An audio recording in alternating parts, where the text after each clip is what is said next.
All right. Well, I've got 11:45, so let me open this up with a prayer here. The Lord be with you. Also with you. Let us pray. Grant, O God, that your holy and life-giving spirit may so move every human heart, that barriers which divide us may crumble, suspicions disappear, and hatred cease, that our divisions being healed, we may live in justice and peace. Through Jesus Christ our Lord. Amen. All right, well, welcome. We got more people coming on Zoom on here, so this will be a little different with some folks here in person and watching over Zoom. For those of you on Zoom, if you can't hear me, please wave your hand or say something, because now that I'm in a room with folks, I'm going to keep my mask on, so I know it makes it a little harder to understand, so please do let me know. Here comes Norman Bailey to confuse Roger here. So Norman, our friend from Houston, is coming. So our chapter for today is chapter 3, which is the chapter called Tired Feet, Rested Souls, which is a quote from Mother Pollard. If you've ever heard of Mother Pollard, she actually says, "My feets is tired, but my soul is rested." And it is a statement that is used in the African American church tradition to talk about prophets and prophets within the context of the civil rights movement. Our chapter, Esau, really goes into a multitude of different directions here, but one of the things that it sort of revolves around the entire time is asking the question, or two questions: what is a prophet? And what does that look like for how we are to live out our faith today? And of course, the context of this is how we understand the situation and plight of African Americans, and how those who are outside of that community can help to speak up, in particular, against some of the injustices that have been seen. So I'm going to ask y'all that question because I want y'all's input on this. But to give some context, especially if you have not read the chapter, and it's okay if any of you have not, he starts off by speaking about kind of an infamous group called the 8 Clergy, who wrote letters to the citizens of Alabama, 2 Episcopal bishops, one of whom was a bishop who used to be at our church in Mobile. They wrote a letter talking about, it was called on April 12th, 1963. Actually, their first letter was January 16th, 1963. The letter was called An Appeal for Law and Order and Common Sense. And basically it called for an end to civil rights, to the violence against civil rights protesters in Alabama, and basically implored for people to trust the court system. Of course, all 8 of these clergy, who were leaders in their various denominations, were white.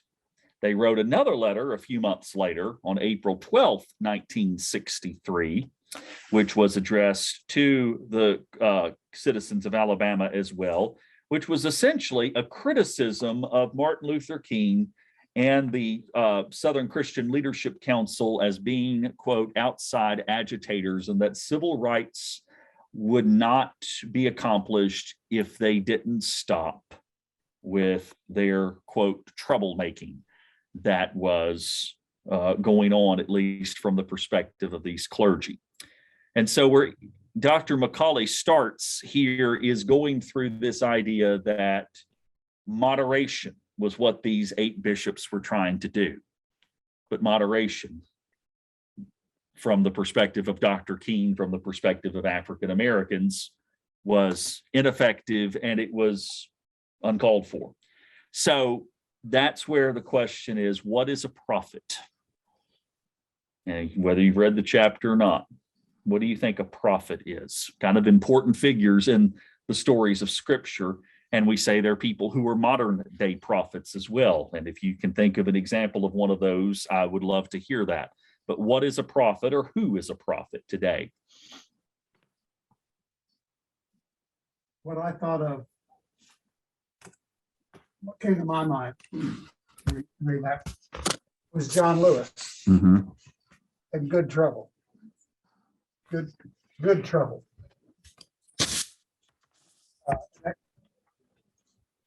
That almost speaks to your request for a prophet. Yeah. Definition. Yeah. And I know for those of y'all watching, I'm going to try to repeat what is said. Roger was talking about John Lewis being a prophet. Who else? Or what else? I think a prophet is someone who speaks the truth. Even if that truth is unpleasant and unpopular. Mm-hmm. I always think of Fred Rogers and how he said he was colorblind. Mm-hmm. And he grew up at a time when his parents actually adopted an African-American boy, and he just saw him as his brother. Mm-hmm. And it was, very quietly, I guess, revolutionary for him to have a Black police officer character on Mr. Rogers' Neighborhood come in, and they're talking about what a hot day it was. And he sits there and he says, well, put your feet in this cold pool of water. And it was just very simple, a way to show that they're just like everybody is the same. Mm-hmm. And it was, in this case, not threatening and just like very quietly persisting in the truth. And I think he was implored by many evangelicals and other churches to, I don't know what the right word is, but to put down homosexual people. And he refused to do it Mm-hmm. because he refused to hate anybody. So he's one of my heroes, but I think a modern day prophet. Yeah. It's the teacher in me that's done classes over Zoom. This is really bothering me. Like they all need to see and participate. Yes. I don't know, can y'all? You can't see It's hard everybody. to I'm get going to have to everybody. turn the angle to whoever's talking. Yeah. Yeah, I'll take care of it. Sit down. Okay. I'll get it. Sorry, just the teacher. So I'm also trying to keep it close so people on there can hear. So Mr. Rogers was who Elizabeth was saying. Yep. Okay, go ahead. Who had a hand raised? Deb, go ahead. In a more political sense, the idea that comes to mind in defining a prophet is they have to be right or feel that they're right, and everyone, kind of ridicules. In other words, their truth is so true that most of the people in power can't support that. And in that case, I just had this flashback. Not that he was a perfect man by any extent, but to Al Gore and his Inconvenient Truth, which way decades ago, he started that, had the film, went through and did all this stuff, and was very heavily ridiculed by a lot of people that, tried to disestablish it. And I almost think that the whole idea of a climate change is something that the people who've been prophetic about it for several decades, in a way, they're like environmental prophets. This is just something that came to mind. And that's all I have to say. And yes, Mr. Rogers is a good one too. Good, thank you. Anyone else?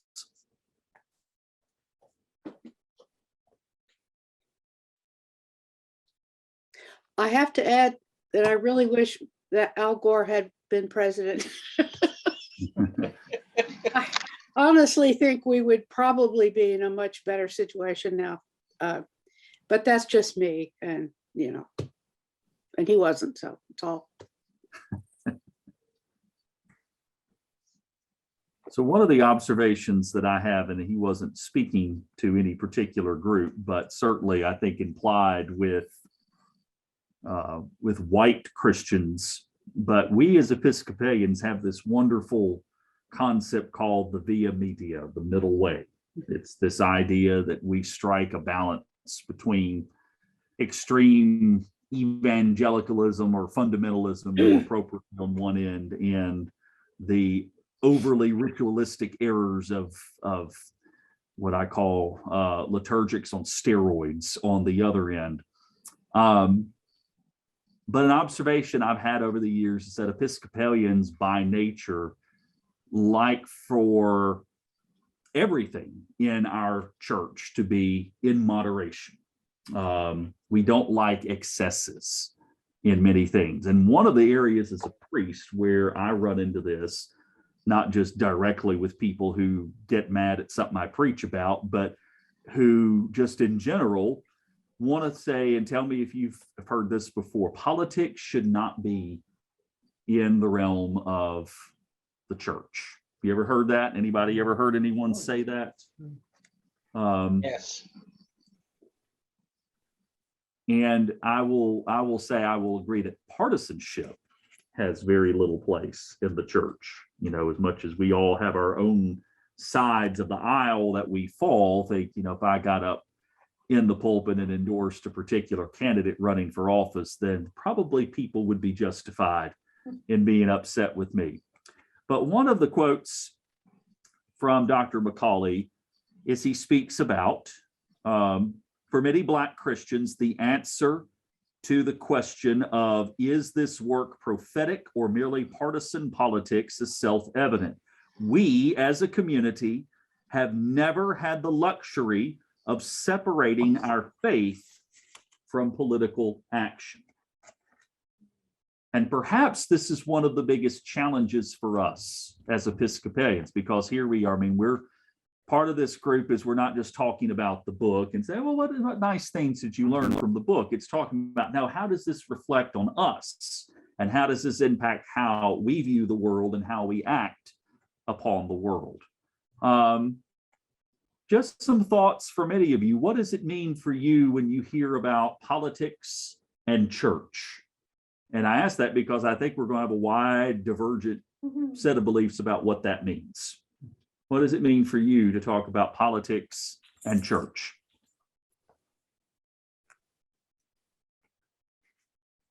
I think it's really easy to forget that Jesus lived in a time that was also very political, and his actions and what he did and what he said was in direct conflict with the established political systems, not only in the Roman Empire, but in the Jewish political structure. I mean, if you don't think that there are politics involved in like diocese or the Episcopal Church or any church, there are politics involved. And I think it's a mistake to say you can't have politics in church. Mm-hmm. So I think what Dr. McCaulley says makes complete sense, because that is a more true embodiment of how Jesus lived. Mm-hmm. You know, he challenged the authorities, the powers that be in the synagogues, and certainly by being the Messiah, that challenged the idea that the Roman emperor, was divine. Mm-hmm. And then, you know, you have all of his disciples going out and saying, no, this is, you know, Jesus is divine. He was a divine person. And that was a direct challenge to the Roman authorities. And that led to huge Christian persecution. Mm-hmm. So I don't think you can, it might be tempting to sort of think just focused on religion, just focused on Jesus. But if you take that out of context of the political life where he lived, it reduces the depth of what he says and what he means. Mm-hmm. Yeah, good. It's what killed Jesus. He was put on the cross because of his politics. Yeah. He was calling out the religious leaders and causing an upset in that group. And the Romans just wanted peace. And so they went along and got rid of Jesus because they thought that would quieten down the Jewish group or the Hebrews who were causing all the turmoil, and they didn't want that happening in one of their areas. Yeah. They depended on the local leadership to keep peace, and if the local leadership was upset, get rid of the guy that's causing the trouble. Yeah, and one of the things we'll get into here in a minute is what Dr. McCaulley talks about Herod Antipas, the Herod of Jesus' adult life, not the King Herod of when he was a baby and had to be hidden from, but why did Herod get so enraged at Jesus? It wasn't because he was a nice healer or he did all of these tricks. It was a political element behind that. So yeah, we'll get into that here in just a moment. Anyone else? What do you think of in your mind when you think of politics and church?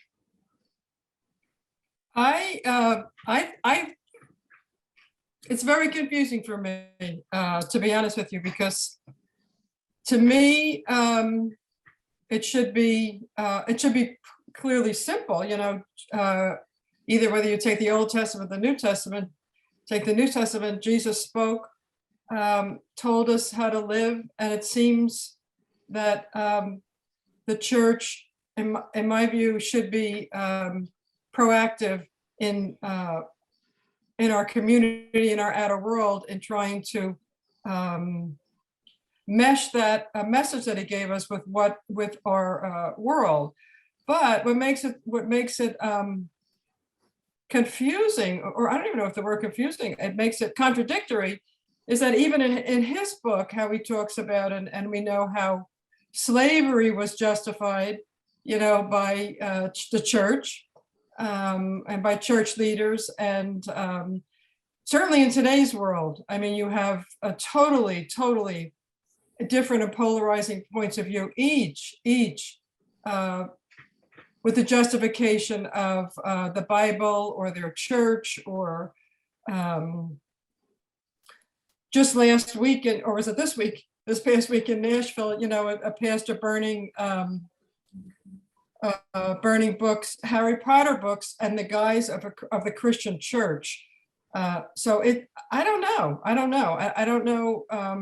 In some ways, I think it could be polarizing because, in naming a political leader, for example, a president as our God, and so I don't know. To me, it's a very mixed bag. So I'm not really sure what the right answer is.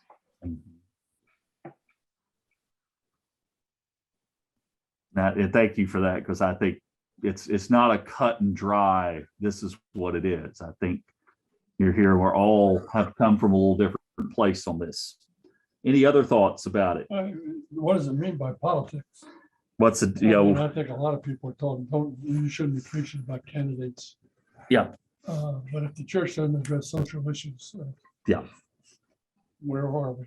Yeah, and to me, your question is, what is politics? I mean, the basic definition of politics is things involving how people interact and live together and work together. And from that definition, if the gospel is not political, then pardon my language, but then what the hell is it? If it doesn't have to do with how we live together, and you cut if you play Thomas Jefferson, who of course cut out different stories, he cut out all the things that were beyond his rational understanding in his Bible. But if you were to play that and cut out the things that have to do with anything that might cause agitation in the wider community, you wouldn't have much of a text left if you did that. And I think this is something that strikes at the heart of what Dr. McCaulley is trying to say about American Christianity. And he will sometimes call it white Christianity, but he calls it American Christianity because by implicit nature, American Christianity has been often defined as the religion of the people who have been in charge in this country for a long, long time. And of course, slavery is the place where you can really put your finger and say that this is where a lot of the justification and the twisting of scripture to justify this began. But the point of view that he has, and he would argue, and I've experienced this from conversations from a lot of African Americans is that what we as white Christians don't get is the fact that Christianity for us has been something which has come from a position of privilege and power. And that in itself is a statement, oh, that's too political. I had somebody who wrote me a nasty note at my last church about a sermon I preached, which I didn't think was really all that political in that sense, but I dared to use the word privilege to talk about white people. And I got a nasty note as a result of that. And I realized that it was because the vision of Christianity that we don't, I would say we propagate at St. Stephen's by any means, but perhaps our default position as white Christians is this idea that Christianity is simply, it's just purely a spiritual exercise. And I think we all agree to some extent that there is, especially if we believe in the incarnation, and this is a conversation I had with Esau many years ago about this. If we believe in the incarnation, we need to believe that God works in the day-to-day lives of people everywhere to make a difference. By nature, then, that's political.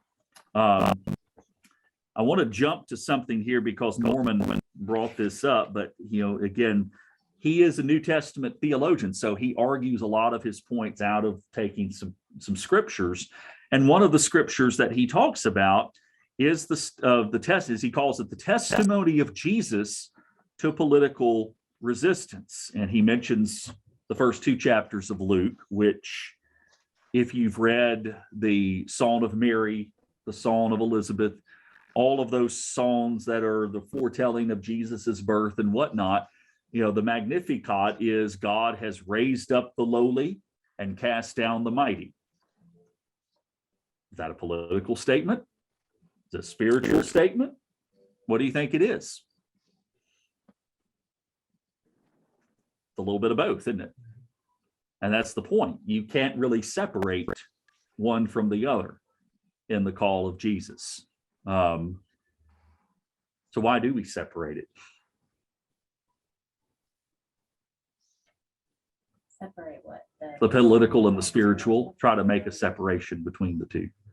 And I'm not saying we actively do that, but why we have a tendency to want to do that. To avoid conflict. Yeah. I mean, conflict's bad, isn't it? I'm the world's, I run fast away from conflict. Yeah. Personally. I think a lot of churches, people want to be among like-minded people, Mhm. and they don't want to have the conflict. They don't want to be challenged in their beliefs, even if they're coming to church. They want to have what they believe is their interpretation of Jesus and the Bible affirmed, as opposed to challenged. And in a way, like if Roger and I disagree on something political, we kind of have to leave that at the door. In order to get along as a faith community, we would have to leave that at the door and then worship together. Mhm. I Yeah, think that's where it comes from. I think that's why that sort of separation is in place. the old adage, we agree to disagree, and we just leave it at that. Yeah. I think we hear more and more about it. This is more and more about people have built-in prejudices. And they make their decisions based on those prejudices, and then they look around for a justification. And I think that there's some aspect of that in these statements. Yeah. It's talking and reading some stuff related to this. We were talking back at convention yesterday, and I've had several conversations in different fronts. We all come in with our own worldview into a conversation and into a community. And it's too much to necessarily ask somebody to simply discard their worldview because, number one, it's so ingrained in them they can't do it. Number two, most of us have pride that would not allow us to just throw something away, at least right off the bat. But number three, like you said, there's some built-in mechanisms within us that are cultural, environmental. I mean, even if you have a wonderful family who's raised you up to love and appreciate people, all people. I mean, if you haven't been around a certain group of people, you haven't been around different cultures, if you haven't really experienced the fact that people see the world very differently than we do, I mean, I think that is, we a lot of us, I can't say all of us, but a lot of us will have a default to say, oh, something's wrong with that point of view. And I think going back into the subject at hand, when we talk about understanding the African-American experience, is realizing that we have done a very poor job of truly understanding what that experience is and how different it is. Not in this chapter, but in the next chapter, in chapter 4, Esau starts the chapter by, sharing a story about how he was moved as a child by watching the movie Malcolm X. And of course, he obviously studied Malcolm X, but to see Malcolm X portrayed in the flesh by Denzel Washington, he said at a time where he would turn on the television and hear Black women referred to as welfare queens and Black men being accused of abandoning their families, and hearing that food stamps encouraged laziness and that it was more likely that I would end up dead or in jail than with a college degree. And then he says, Denzel Washington as Malcolm X came to us like a bolt of lightning. He was Black and proud and unapologetic in his demand for the freedom of our people. And I think that's, even as we try to understand that, I mean, to truly see that chasm that exists between what is experienced and what is hoped for by Black people is something that we can't truly appreciate.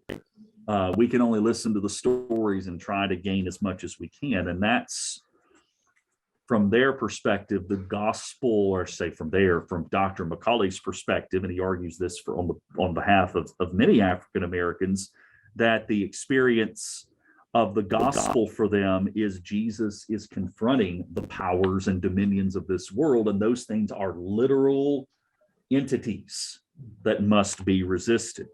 And so when he talks about, going back to Norman's comment about Jesus was crucified because he was political, he talks about the Herod Antipas, who was the Herod that was ruling when Pontius Pilate was the governor. And he says, whether Herod believed that God was at work in Jesus is beside the point.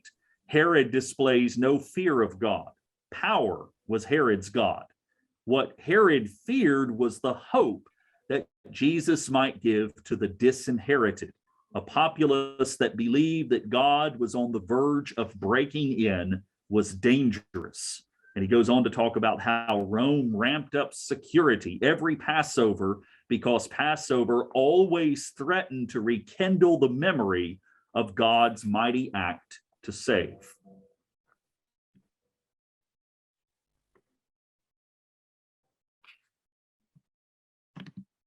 I'm just sitting here thinking there's a lot of thoughts of questions going through my head to ask.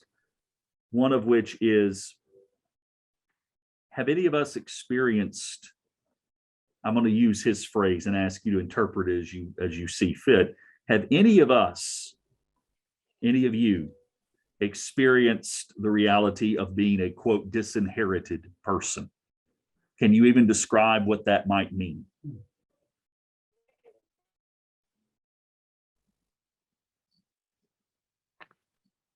Not so much disinherited, but being told I couldn't do something because I was a woman or a girl.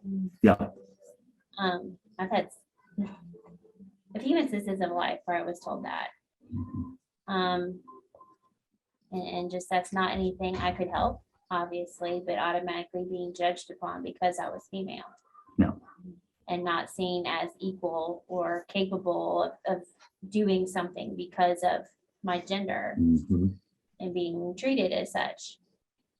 And that's still not so much for me personally anymore, but just, I mean, that's still very much, I think of how many arguments there have been in churches of women being able to have positions of leadership and have a voice, and it's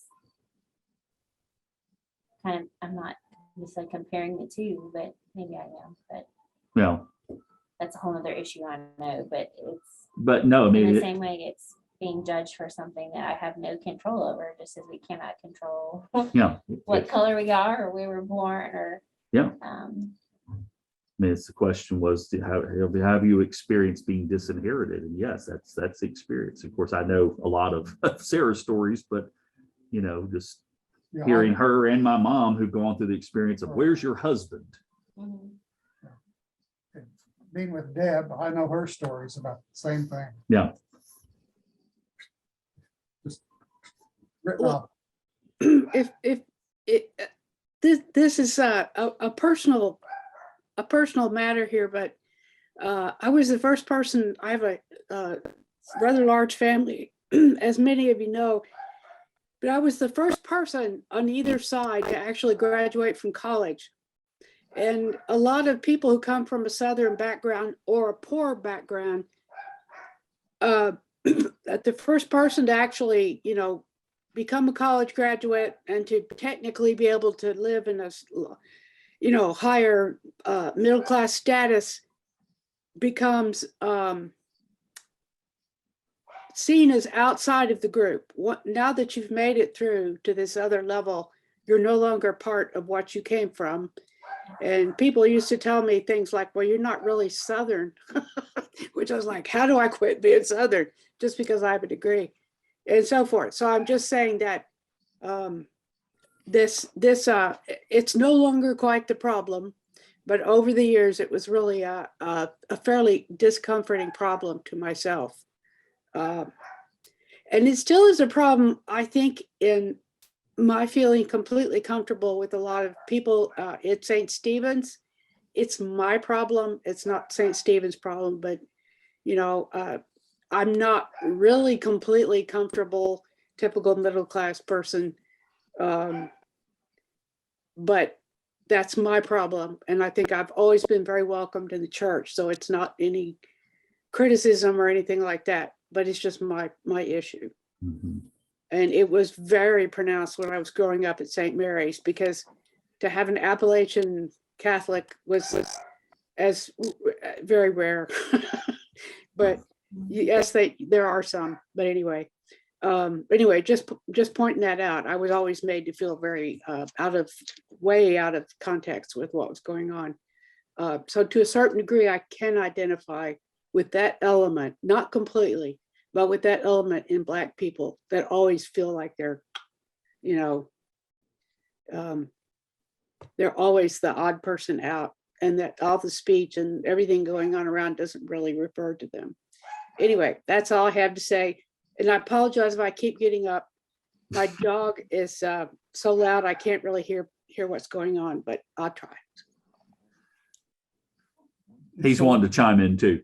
It's somewhat frivolous, but I think I felt a little bit ostracized as a preacher's kid socially when growing up. I was not invited to any of the wild parties or have any real, I was really affected. Yeah. Somewhat. Yeah, and it's just frivolous too in that sense, but being the son of a judge and a cop, I was not invited to things or included in things a lot because they thought I was a snitch, when it turned out I was far from that. But that's certainly a very, very small amount of feeling disinherited. I never really have had an experience of feeling disinherited, except sometimes from myself. And I think it comes back to this idea of the value of moderation. Moderation is good in certain things, but as we talk about, religion and politics are forbidden subjects, but those are really two of the main things that shape how we live together as a people. And so when we just stick our head in the sand, refuse to talk about certain things, and you kind of alluded to this, the human nature tends to preclude to prejudice.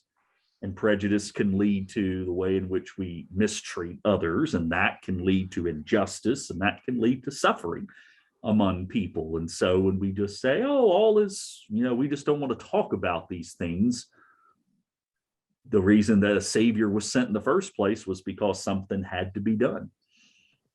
By ourselves, we were not able to do this. And so where Dr. McCaulley, part of where he's coming from and part of what he addresses in this book is the fact that African Americans don't want anything other than for other American Christians, of which they do, as he and many others feel themselves being a part of American Christianity, to simply take seriously their role, to use his words, to be prophetic in how we live and carry out our life, which is not always a comfortable place to be prophetic. Wanted to finish something he says about Herod and then kind of leave a couple of minutes for some final questions and discussion. He goes on to talk about Herod later in chapter 13, and this is the later Herod, and someone, it's a Pharisee, ironically, who warns him about Herod, that Herod wants to kill him. And Jesus says in response to this, which was going to bring him into conflict with the, quote, sitting king of Israel, Jesus says in Luke 13, this is verse 32 and 33, go and tell that fox for me, listen, I am casting out demons and performing cures today and tomorrow, and on the third day I finish my work. Yet today, tomorrow, and the next day I must be on my way, because it is impossible for a prophet to be killed outside of Jerusalem. And that statement where he calls him a fox, which I don't know, and if we had more time, I would do a little deeper Bible study into this, but I've always kind of had a little differing reads of what that means. But from Dr. McCaulley's perspective, and I very much agree with this, just have not thought about it as strongly until reading it from him. He calls Herod a fox, and he says this is not a compliment. To be called a fox in Jesus's day meant being considered conniving and deceitful. So what would have led to Jesus calling him this? It is a description of his political activity as it relates to the inevitable suffering of the people. And Jesus makes this statement in full view of the Pharisees, which surely would make it a matter of public record. Just think, oh, he just has a little disagreement with Herod. No, it's a almost revolutionary statement in that sense. And he ties it to people like Dr. King and John Lewis and others in the civil rights movement who would speak out against those who had the authority, the governors of Alabama, George Wallace in particular, who there's still things, including a tunnel in Mobile that's named after George Wallace, who were the ones who wanted to keep the quote unquote status quo. Dr. King, maybe not as strongly, but other civil rights leaders I know particularly would call Wallace things very similar to what Jesus calls Herod in Luke chapter 13. And he mentions Frederick Douglass, who, if you want to get very direct, if you read this quote, if not, it's worth reading. Frederick Douglass was asked the question, what to a slave is the 4th of July? Dr. McCaulley says he didn't simply ask a question about the United States of America. He asked and answered a question about American Christianity. So the prophetic power is turned against the church now. And this is Frederick Douglass's quote. And this is kind of where I want to leave off for today. And then we'll have a few minutes for questions. What to the American slave is your 4th of July? I answer, a day that reveals to him more than all other days in the year the gross injustice and cruelty to which he is the constant victim. To him, your celebration is a sham, your boasted liberty an unholy license, your national greatness swelling vanity. Your sounds of rejoicing are empty and heartless, your denunciation of tyrants, brass-fronted impudence, your shouts of liberty and equality, hollow mockery, your prayers and hymns, your sermons and thanksgivings with all your religious parade and solemnity are to him mere bombast, fraud, deception, impiety, and hypocrisy, a thin veil to cover up crimes which would disgrace a nation of savages? I don't think he answered the question. It's not his 4th of July. He's just saying your 4th of July is not my 4th of Yeah. July. Yeah. But speaking in the voice, as Dr. McCaulley argues, of the prophets and leaders of the early church and of the Israelite community of the Old Testament, who would speak out very vigorously against the injustices and the improper use of power of the religious authorities. If you remember last time we talked about Romans 13, how that passage is often argued to support those in power, certainly used by slave owners to justify you need to treat those in authority with respect. And he's saying, well, actually, Paul recognized that human authorities could be upended through God's plan. But the caution we have to take as human beings is to say that we are the ones who can ultimately carry it out. God carries it out through human agents, but we are not the ones who ultimately carry out that type of battle against injustice. So again, I think the closing comment here, and I'll turn it over to any last minute questions. I think for us as Episcopalians, I think for us as American Christians, and for most of us here who are white Christians, the question is, what does our religion really call us to do and to be? Our default setting is that nice middle way, that nice moderate position.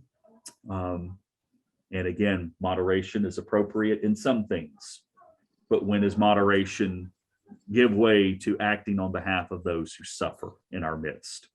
So I'm going to stop there, as I know a couple of our parents need to go pick up kids, but last thoughts, questions, comments about anything from today's discussion or chapter that we looked at?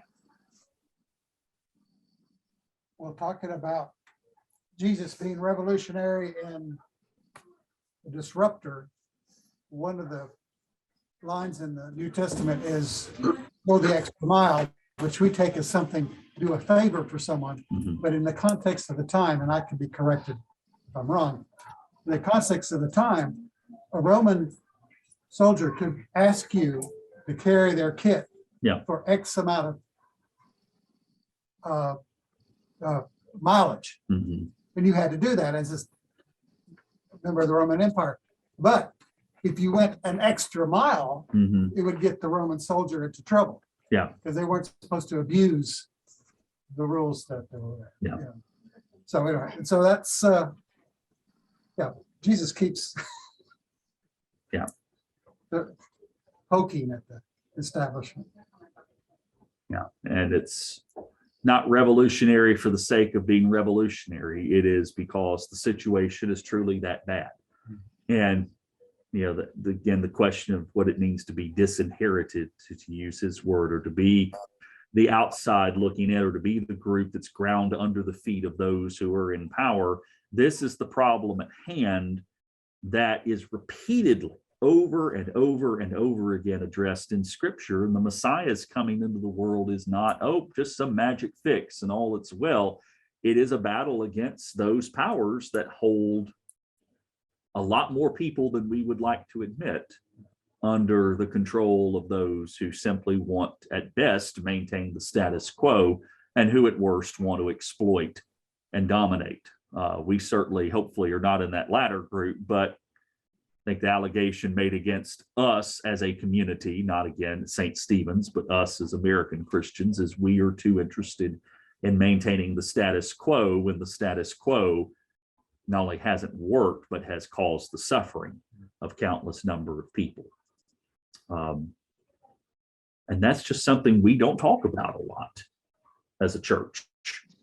So next week is when we're going to talk about chapter 4 goes into the idea of justice, and what does justice look like, and what does that look like when we play out and act upon God's call to exercise justice.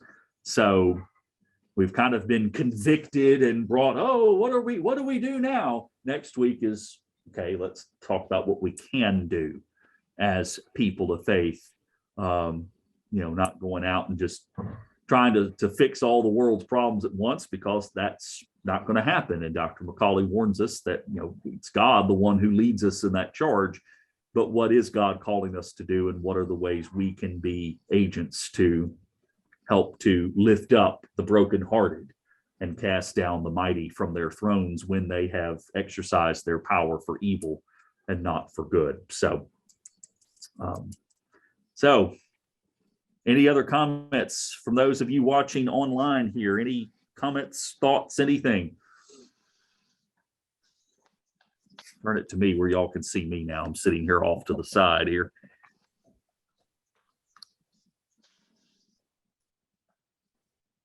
I think in the coming years, couple of years, we're all going to be challenged, I think, and how comfortable we are with the status quo and how much we're willing to accept change, perhaps that contradicts with our Christian values.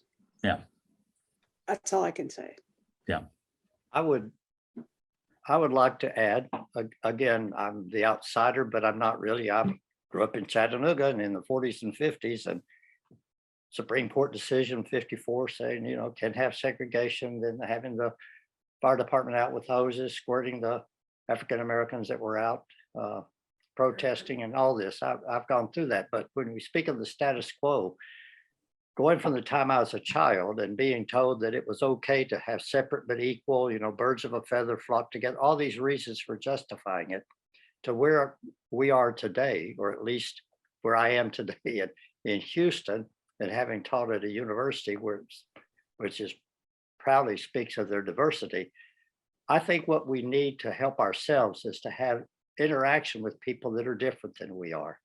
And then all of a sudden we realize, well, that skin color difference or whatever it is, or that religious difference even, is very small when you look at us. We are so much more alike than we're different.